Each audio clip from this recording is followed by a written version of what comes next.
নতুন বছরের জন্য করে এ ধরনের একটা ক্যালেন্ডার আমাদের ছবি দিয়ে আমরা কিভাবে ডিজাইন করতে পারি মূলত এই সম্পর্কে আজকের টিউটোরিয়ালটা। হ্যালো অ্যান্ড ওয়েলকাম, আমি হাবিবুর রহমান, ডিজিটাল হেল্পের পক্ষ থেকে সবাইকে জানাই স্বাগত। খুব সহজে কিন্তু এই ক্যালেন্ডারটা আমরা তৈরি করে নিতে পারি আমাদের অ্যান্ড্রয়েড ফোন যেটি আছে সেটার সাহায্যে।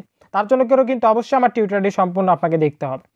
আর আমার ভিডিও ডিসক্রিপশনে দেখবেন আমি একটা পিএলপি ফাইলের লিঙ্ক শেয়ার করছি, লিঙ্কটাতে সরাসরি ক্লিক দিলেও হবে, অথবা লিঙ্কটা কপি করার পরে যে কোনো একটি ব্রাউজারে গিয়ে আমরা যা সার্চ দিব। আমি এক্ষেত্রে ক্রোমটি ব্যবহার করছি। যা সার্চ দেওয়ার পরে এরকম একটা ইন্টারফেস আপনাদের সামনে চলে আসবে। এটা আমাদের যে পোস্টার, সেই পোস্টারটি বা আমাদের যে ডিজাইন, সেই ডিজাইনটি, এই ডিজাইনটা। আর এখানে কিন্তু অবশ্যই 6 সংখ্যার একটা পাসওয়ার্ড প্রয়োজন হবে, যেটা এখানে দিয়ে আমরা যা সাবমিট একটা ক্লিক দেব।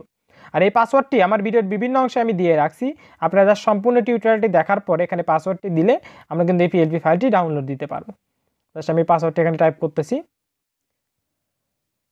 জাস্ট আমাদের পাসওয়ার্ডটি দেওয়া হয়ে গেলে আমরা জাস্ট এখান থেকে সাবমিট একটা ক্লিক দেব। এখানে সাবমিট একটা ক্লিক দেব। সাবমিটে ক্লিক দেওয়ার পরে এরকম একটা ইন্টারফেস আপনাদের সামনে চলে আসবে। আমরা জাস্ট এই লিঙ্কের উপর একটা ক্লিক দেব। ক্লিক দেওয়ার পরে আপনার ফোনে যদি গুগল ড্রাইভ থাকে তাহলে এখান থেকে জিমেইল আইডি দেওয়ার পরে আপনাকে কিন্তু এরকম একটা ইন্টারফেসে নিয়ে চলে যাবে।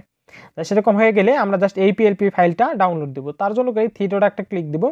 থ্রি ডটে ক্লিক দেওয়ার পর এখান থেকে ডাউনলোড অপশন আমরা পেয়ে যাই। জাস্ট সেখানে একটা ক্লিক দিলে এই পিএলপি ফাইলটি আমাদের ফোনে কিন্তু অটোমেটিকলি ডাউনলোড হয়ে যাবে। আর আপনার ফোনে যদি গুগল ড্রাইভ না থাকে সেক্ষেত্রে আপনার এরকম একটা ইন্টারফেস চলে আসবে। জাস্ট সেখানে আমরা জাস্ট ক্লিক দিব, আমাদের পিএলপি ফাইলের উপর একটা ক্লিক দিব। ক্লিক দেওয়ার পর এখান থেকে ডাউনলোড অপশন আমরা পেয়ে যাই। জাস্ট এখানে একটা ক্লিক দিলেই পিএলপি ফাইলটি আমাদের ফোনে কিন্তু ডাউনলোড হয়ে যাবে। জাস্ট ডাউনলোড হয়ে গেলে ওটা মিনিমাইজ করে দেওয়ার পরে পিকচার ল্যাবটি আমরা ওপেন করব। পিকচার ল্যাবটি ওপেন করার পরে এখানে সাইডে থ্রি ডট একটা ক্লিক দেব। ক্লিক দেওয়ার পরে এখানে ওপেন ডট পিএলপি ফাইল লেখা আছে দেখবেন, জাস্ট সেখানে একটা ক্লিক দিব। এখানে ক্লিক দেওয়ার পরে এখান থেকে ডট পিএলপি লেখা আছে দেখবেন, জাস্ট সেখানে একটা আমাদেরকে ক্লিক দিতে হবে। ক্লিক দেওয়ার পরে আমরা যে পিএলপি ফাইলটি ডাউনলোড দিলাম সেটা যে ফাইল যে ফোল্ডারে ডাউনলোড হয়েছে সেখানে গিয়ে আমাদেরকে জাস্ট সিলেক্ট করতে হবে। জাস্ট এই ফাইলটা আমরা জাস্ট সিলেক্ট করব। জাস্ট ফাইলটা সিলেক্ট করার পরে ওপেন অ্যান্ড অ্যাড একটা আমরা ক্লিক দেব। ক্লিক দেওয়ার পরে আমরা ফোনে যদি ব্যাক স্পেস দেই তাহলে কিন্তু আমাদের সামনে এরকম একটা ইন্টারফেস চলে আসবে। জাস্ট ব্যাক স্পেস দিলে এরকম একটা ইন্টারফেস চলে আসবে। আমাদের মূল ডিজাইনটা হলো এটা। জাস্ট প্রথমে এই ব্যানারটি ডিলিট দিবেন আগে। ডিলিট দেওয়ার পর এখানে বেশি কিছু চেঞ্জ করার প্রয়োজন নাই। জাস্ট আমি এখানে সবগুলোতে লক দিয়ে রাখছি, যদিও আমরা জাস্ট ছবিটা চেঞ্জ করব। শুধু ছবিটা চেঞ্জ করার জন্য করে এখানে প্রথমে ছবিটা ডিলিট দেবেন। ছবিটা ডিলিট দেওয়ার পর এখান থেকে প্লাস আইকনে ক্লিক দিয়ে আমরা গ্যালারিতে চলে যাব। গ্যালারিতে গিয়ে আমরা যে ছবিটা অ্যাড দিতে চাচ্ছি সেই ছবিটা কিন্তু এখানে অ্যাড দিতে পারি।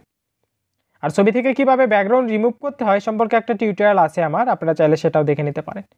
আর এখানে যে আমি ব্যাকগ্রাউন্ড ছাড়া ছবি ব্যবহার করছি, আপনারা এটাও ব্যবহার করতে পারেন, এ ধরনেরও ব্যবহার করতে পারেন, বা আপনি যদি ব্যাকগ্রাউন্ড শুদ্ধ ব্যবহার করতে চান সেক্ষেত্রে কিন্তু আপনারা সেটাও করতে পারবেন। এখানে কোনো বাধ্যবাধকতা নাই। ছবিটা দেওয়ার পরে আমরা জাস্ট ছবিটা টেনে নিচে নিয়ে আসবো। জাস্ট এভাবে নিচে নিয়ে আসবো। আর এই ধরনের নতুন নতুন টিউটোরিয়াল পেতে হলে কিন্তু অবশ্যই আমার ইউটিউব চ্যানেলটি সাবস্ক্রাইব করতে হবে, পাশে থাকা বেল আইকন বাজিয়ে আমার সাথেই থাকতে হবে নতুন আপডেটের জন্য। জাস্ট সেখানে ছবিটা সেট হয়ে যাওয়ার পরে আমরা যদি ছবির ব্যাকগ্রাউন্ডটা চেঞ্জ করতে চাই সেটা সিলেক্ট করে আমরা কিন্তু কালারটা ইনেবল করে দিয়ে আপনার যে কালারটি ভালো লাগে আপনি কিন্তু সেই কালারটি এখান থেকে ব্যবহার করতে পারেন। বা এখানে টেক্সটের ব্যাকগ্রাউন্ডটা যদি চেঞ্জ করতে চান জাস্ট এখানে একটা ক্লিক দিব। দেওয়ার পরে কালার অপশনে গিয়ে আমরা কিন্তু এটা চেঞ্জ করতে পারি। আপনার মনে যে কালারটি ধরবে আপনি কিন্তু সেই কালারটি এখান থেকে ব্যবহার করতে পারেন। আর পিকচার ল্যাবে কীভাবে কালার জেনারেট করতে হয় এই সম্পর্কে একটা টিউটোরিয়াল আছে আমার, আপনারা চাইলে কিন্তু সেটাও দেখে নিতে পারেন। জাস্ট এরকম এখানে অনেকগুলো কালার আছে, ডিফল্টভাবে দেওয়াই থাকে, আপনারা সেখানকার যে কোনো একটি কালার কিন্তু নিতে পারেন। জাস্ট কালারটা দেওয়া হয়ে গেলে আমরা জাস্ট এখন সেভ দিব। জাস্ট এখান থেকে একটু সিলেক্ট করে দিই আমি একটা কালার।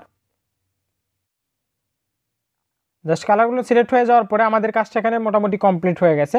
এখন সবগুলো মিলিয়ে আমরা যদি একটা করে নিতে চাই সেটাও করে নিতে পারেন, অথবা এখান থেকে সরাসরি সেভ দিতে পারেন।